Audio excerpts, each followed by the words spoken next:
Time now for our Life and Info segment, where we focus on information useful for your everyday life, whether you're in Korea or anywhere else around the world for that matter. I'm glad to say we have our business correspondent Kim Hyesung in the studio, and today we're going to discuss a growing trend in Korea. It's called the subscription economy. Hyesung, thanks for joining us. Tell us more about this new up-and-coming trend in Korea.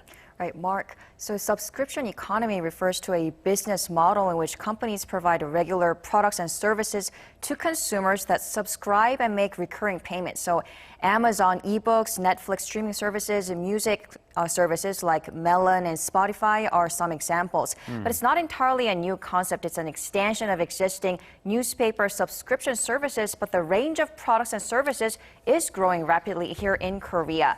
So now there are shirts, shower towels, and even blankets on offer. Every month, this blanket subscription company will deliver a blanket to the customer's home. It includes a mattress cover, blanket, and 2 pillow covers, all sterilized and cleaned. Take a listen to the consumer who subscribes to it. It takes on average 3 to 4 hours to clean and dry the blankets in laundromats, but I can get clean blankets delivered with a click of an app. It's convenient and saves me time. Yeah, it seems like he'd be the target consumer, really. Young men who live alone would make good use of a service like this.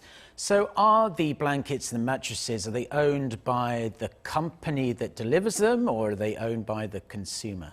Both, Mark. So you can either choose to buy it or rent it from the company. If you buy it, you have to buy 2 sets of blankets for around $200 and get monthly cleaning services for $25 a month. But if you rent it, you can rent it from the company for $30 a month. And if you calculate it, it's cheaper to buy the blanket set and own it if you subscribe to the service for more than 6 months.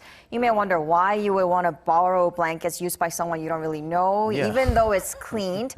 But there is that demand, like foreigners or students visiting Seoul for just a few months. It's more reasonable for them to subscribe to it for a month or two. Then you don't have to really throw the blanket away. It's good for the environment and it's also clean. So most companies offer these various personalized options under their subscription services, including a socks company that delivers 3 pairs of socks a month at $8, all different designs. Most of our customers are in their 30s and 40s. They can get it delivered easily and regularly. It is also about 30% cheaper than buying 1 pair at a time. It's good idea. I wish I thought of that myself personally. But what about some other industries that are jumping into this subscription service industry? The traditional auto industry is also jumping into this subscription economy services. Hyundai Motor Company launched a service in which customers can get 3 kinds of different cars, including sedans and SUVs, for $600 a month. The auto company is in charge of cleaning and managing the car. This is modeled after other countries that rent out expensive sports cars monthly on a subscription basis.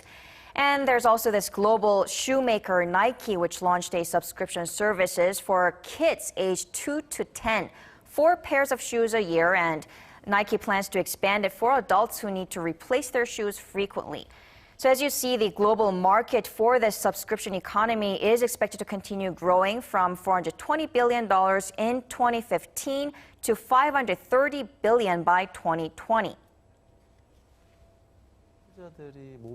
There are many online mobile platforms. The increase in the number of one-person households has led to growing demand for regular convenient delivery services. Young people these days also emphasize experience and prefer to try out more different products before buying. So we are likely to see the subscription economy services grow even further.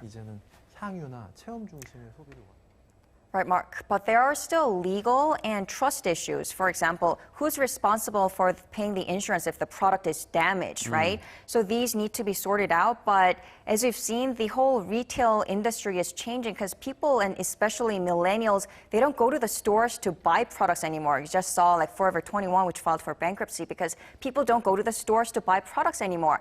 So these existing traditional companies like auto industry or shoes or clothes makers, they need to come up with new services that provide customized, personalized services for consumers, and that helps create a niche market, a loyal customer base. So we're likely to see this increase in evolving subscription economy services from companies. Right, well, what you're saying is if you don't move with the times, then you're going to get left behind in this cutthroat business world we live in these days. Hyesung, as always, thank you very much for your report today. My pleasure.